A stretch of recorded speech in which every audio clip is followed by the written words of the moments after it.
We are going to get into Kody Brown's cameo in just a second, but first I want to talk about the timing behind this cameo.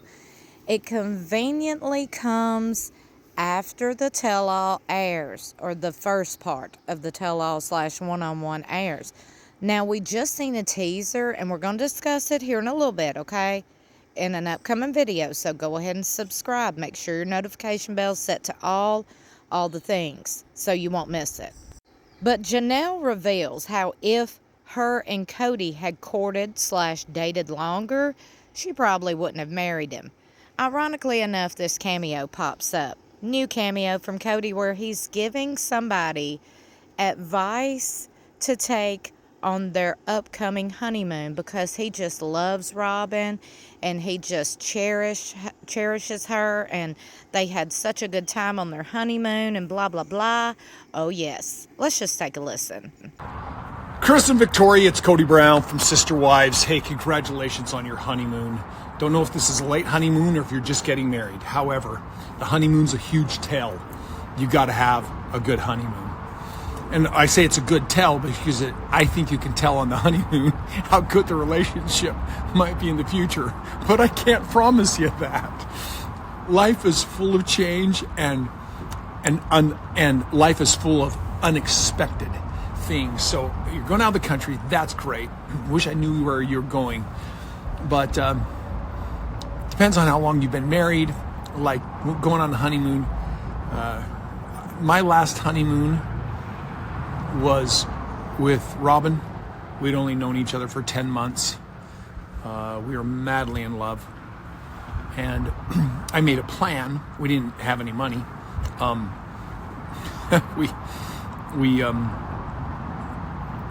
boy.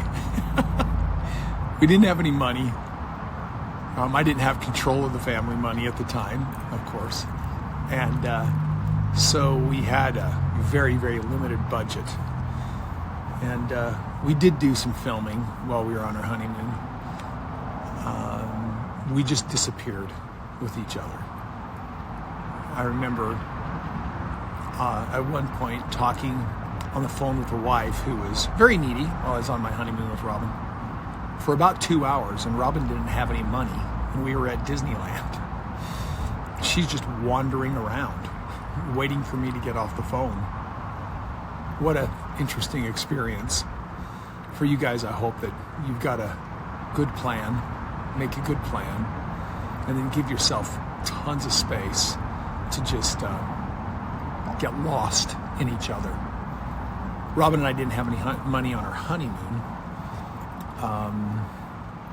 And fortunately, I had a credit that took care of our lodging and a $500 credit card that pretty much was all we had. And she was complaining to me that I was starving her because I had brought a whole bunch of nuts and seeds and fruit, dried fruit. That's kind of how I travel. And that's what we were eating. And we were on honeymoon. And we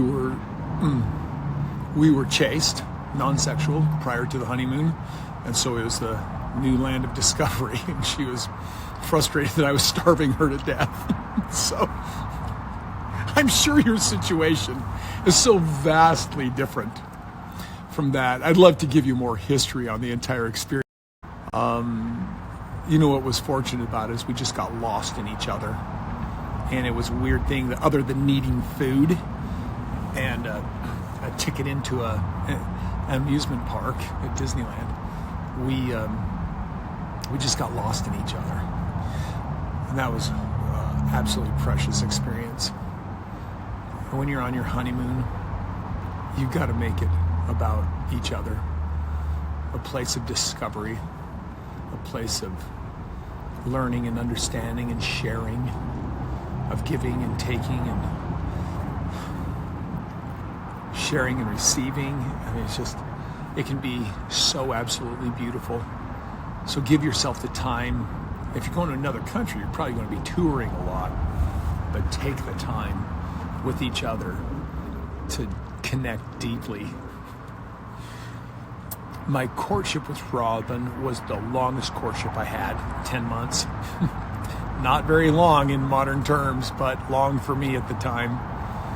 And I'm so very, very grateful for that experience. And then our honeymoon was long, and that I was very grateful for that experience because it just connected us, gave us that time together. And I wish that for the two of you.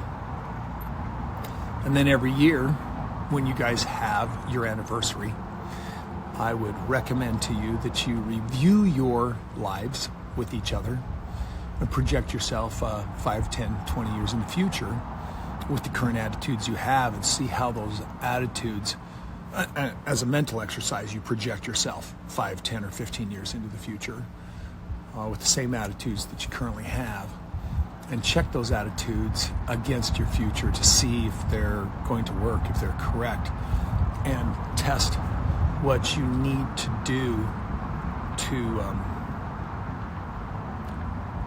keep your relationship healthy, well, and blossoming through the future. So every year at our anniversary, which is right now, Robyn and I take time to review, project ourselves 5 years in the future as a mental exercise with the same attitudes that we have, and see what we need to change to make our lives the better life in the future. Because we want for ourselves the best life we can have, and I want for the two of you, Victoria and Chris, to have the best life you can have. So as an exercise, a mental exercise, please take time every year to review your lives together, and share with each other, and be vulnerable with each other, and care about each other's feelings. Selflessness can be the best medicine in a wonderful marriage. And make sure that you're taking care of each other. The two of you should always be the most important people in your lives together. And I hope that you guys both have that. And I hope you have a wonderful honeymoon. Going out of the country is unique. I don't know what the other advice to give to you other than to just take care of each other and love each other. And I hope you have a wonderful life together. From me to you, much peace, much love, and a great life for the rest of your life from Kody Brown. Did you catch all what he said, other than needy wives calling and having me on the phone with them for like 2 or 3 hours? I'm thinking, dude, you was the one that chose to be a polygamist and marry all these women. Remember, your love is supposed to be divided, not multiplied. Or is it supposed to be multiplied, not divided? Hell, I don't know. I think your love's supposed to go to one person when you're in a relationship like that. I'm not talking about, like, you love your kids. But when it comes to a partner, you're supposed to only have one partner. You don't need all this extracurricular activities going on. Now, that is your fault. You need to quit blaming any and everything else and any and everybody else. That's just my opinion. Would love to know what y'all think about it all. Let me know in the comments below. Don't forget to like and share this video and subscribe, because I do have a teaser coming up for the upcoming episode. That would be part 2 of the season 19 one-on-ones, where Janelle reveals she wouldn't even married Kody if she had a longer time dating him. Oh, we're going to get all into it. But you can't forget, you got to subscribe and be sure your notification bell is set to all. Don't forget, you could catch that brand new episode of Sister Wives that we're just talking about, that we're going to continue to talk about all week, this Sunday, June 1st, exclusively on TLC at 9 p.m. Central Standard Time. I love you for watching. I'll see you in my next video or in the comments below. By the way, I hope you have thoroughly enjoyed the birds chirping in the background. Mother Nature is naturing, and I am here for it. I'm glad I could share with all of you.